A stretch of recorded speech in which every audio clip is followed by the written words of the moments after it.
लोग एक जादूगरनी को देखते हैं जो कि एक तालाब में रहा करती है। उसके पूरे जिस्म में बेशकीमती हीरे और जौहरात लगे हुए थे। लेकिन इस जादूगरनी की एक खास बात थी, जब भी कोई इसके आवाज को सुन लेता तो वो इसके बस में आ जाता था और वो इसे पाने के लिए कुछ भी करने को तैयार था। लेकिन एक दिन इसके पास एक ऐसा सैनिक आता है जिस पर इस जादूगरनी का जादू नहीं चलता है। इसके बाद क्या होता है ये हम आगे कहानी में जानेंगे। तो चलिए इस मूवी को शुरू करते हैं। कहानी के स्टार्टिंग में हम लोग सोल्जर के एक ग्रुप को देखते हैं। ये लोग किसी घने जंगल से होकर गुजर रहे थे। यहीं पर हम लोग जिबारो नाम के एक ऐसे सोल्जर को देखते हैं जो कि बहरा था और उसे किसी भी तरह की आवाज सुनाई नहीं देती थी। तभी इन लोगों का एक साथी सभी लोगों को पीछे चलने के लिए बोलता है। इसके बाद सारे लोग यहाँ से मुड़ जाते हैं। ये सारे लोग एक जगह पर जाकर रेस्ट करने के लिए रुकते हैं। इन लोगों के नजदीक में ही एक बड़ा सा तालाब था। वो बहरा सोल्जर अपने घोड़े को एक जगह पर बांध देता है। जब वो तालाब की तरफ आगे जाता है तब उसे पानी में एक सोने का टुकड़ा मिलता है। वो इस सोने के टुकड़े को देखकर तुरंत उसे अपने पास रख लेता है। लेकिन इन लोगों में से किसी को भी ये बात पता नहीं था कि यहाँ एक सायरन नाम की जादूगरनी रहती है जिसकी पूरी बॉडी सोने और हीरे से भरी हुई है। वो सायरन जादूगरनी पानी के अंदर छुपी हुई थी और इन्हीं लोगों को देख रही थी। इसी बीच जिबारो को पानी में कुछ हलचल महसूस होती है और वो तुरंत पीछे मुड़कर देखता है, लेकिन उसे वहाँ कुछ भी नजर नहीं आता है। वहीं दूसरी ओर हम लोग देखते हैं यहाँ सोल्जर के अलावा कुछ और भी लोग आए थे जो कि प्रीस्ट की तरह लग रहे थे और वो लोग यहाँ किसी तरह का ब्लैक मैजिक करने वाले थे। लेकिन तभी सायरन जादूगरनी पानी से बाहर आती है और वो बहुत ही अजीब तरीके से डांस करने लगती है।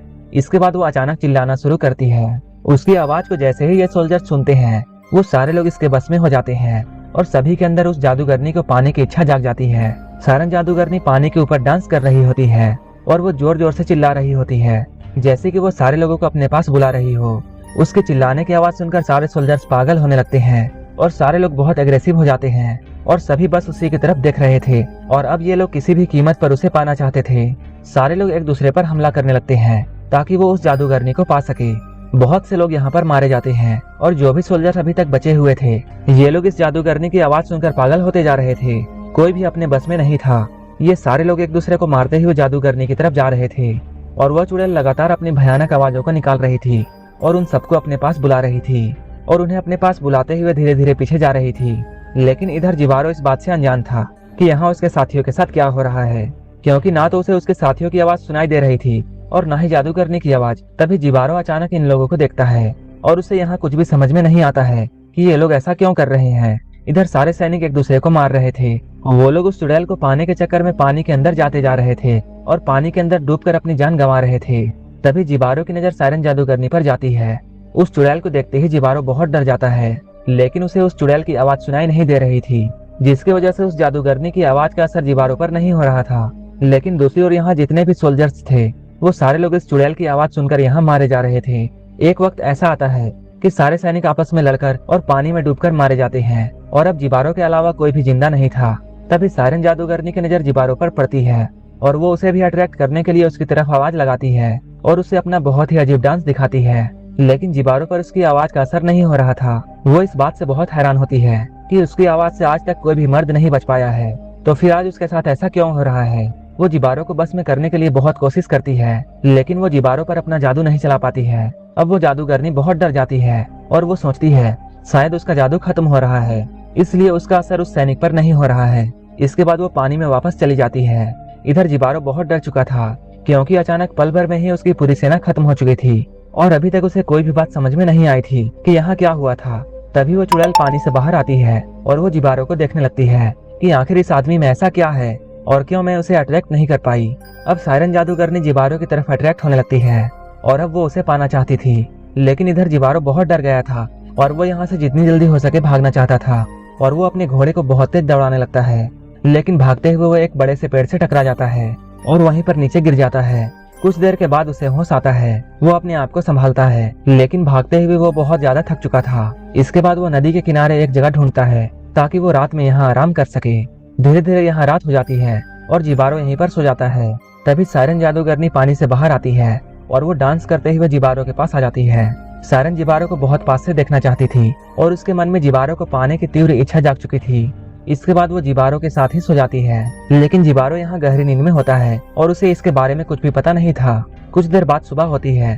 सायरन जादूगरनी अभी भी जिबारो के पास ही होती है और ये दोनों सो रहे थे। तभी अचानक जिबारो की नींद खुलती है और उसकी नजर जादूगरनी पर जाती है। जिसके बाद वो सायरन के बॉडी में लगे हीरे और जवाहरात को देखने लगता है। लेकिन तभी सायरन भी जाग जाती है। जैसे ही जादूगरनी की नींद खुलती है वो यहाँ से भागने लगती है। जिबारो उसे पकड़ने की कोशिश करता है, लेकिन जिबारो की हथेली में सायरन के बॉडी के कुछ सोने के सिक्के फंस जाते हैं। इन सोने और चांदी को देखकर जिबारो समझ जाता है कि सायरन की पूरी बॉडी में सोने और हीरे लगे हुए हैं। ये देखकर जिबारो बहुत हैरान होता है और अब उसके मन में भी जादूगरनी को पाने की इच्छा जाग जाती है। और अब जिबारो सायरन का पीछा करने लगता है, जो कि पानी के ऊपर भागते हुए एक झरने के ऊपर आ जाती है। उसे देखकर जिबारो भी किनारे पर आ जाता है। अब दोनों एक दूसरे की तरफ देख रहे थे। इसके बाद जिबारो अपनी तलवार निकाल कर यहीं पर रख देता है और उसे बहुत ही प्यार से देखने लगता है।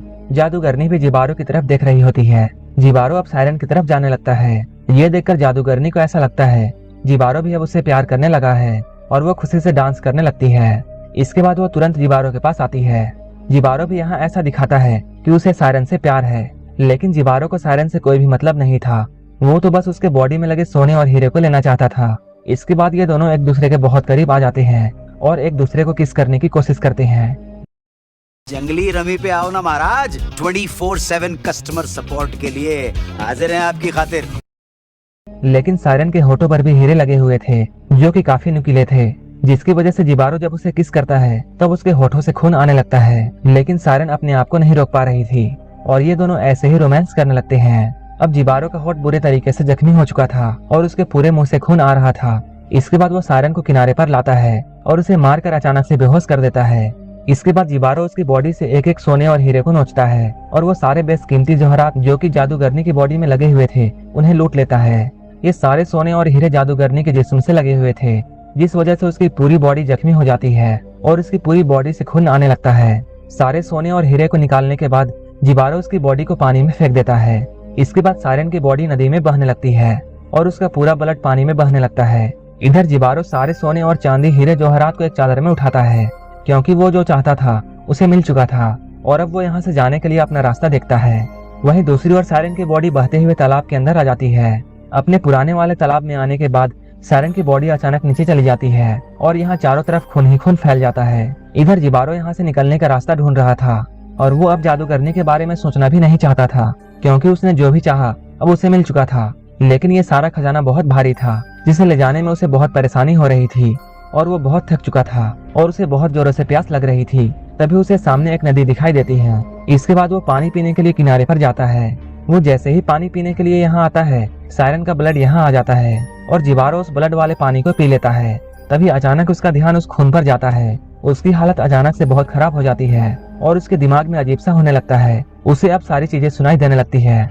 ये सायरन के ब्लड के ही वजह से हुआ था। आवाजों को सुनकर जिबारो बहुत परेशान हो जाता है और वो पागलों की तरह हरकत करने लगता है, क्योंकि आज तक उसने कोई भी साउंड नहीं सुना था और अचानक उसके कानों में इतनी सारी आवाजें आ रही थी कि उसे बिल्कुल पागल कर देती है। कुछ देर के बाद जिबारो यहाँ बैठकर शांत हो जाता है। जब वो यहाँ से जाने वाला होता है तभी वो चुड़ैल पानी से बाहर आती है। जब वो अपनी बॉडी की ऐसी हालत देखती है, इस बात से वो बहुत दुखी होती है कि जिबारो को उससे प्यार नहीं था, बल्कि उसके सोने और चांदी से प्यार था और वो बस उसके जिस्म के हीरे और जवाहरात को लेना चाहता था। तभी उस जादूगरनी की नजर जिबारो पर पड़ती है और अब वो जिबारो की तरफ आवाज लगाना शुरू कर देती है। इस बार जिबारो को भी उसकी आवाज सुनाई देती है और वो उसकी आवाज की तरफ खींचा चला आता है। अब जादूगरनी का जादू जिबारो पर भी काम कर रहा था। जिबारो अब अपने बस में नहीं था। ऐसा लग रहा था जैसे जिबारो को वो जादूगरनी खींच रही है। वो अपने आप को रोक नहीं पाता है और पानी के अंदर चला जाता है। जादूगरनी की आवाज सुनकर जिबारो उसे पाने के लिए पागल हो जाता है, लेकिन वो अपने आप को रोकना भी चाहता था, लेकिन वो उसके आवाज के सामने बेबस था और वो अपने आप को नहीं रोक पा रहा था। अब वो जादूगरनी के बस में आ चुका था। चुड़ैल उसे भी पानी के अंदर ले जाती है और उसे पानी में डुबाकर मार डालती है।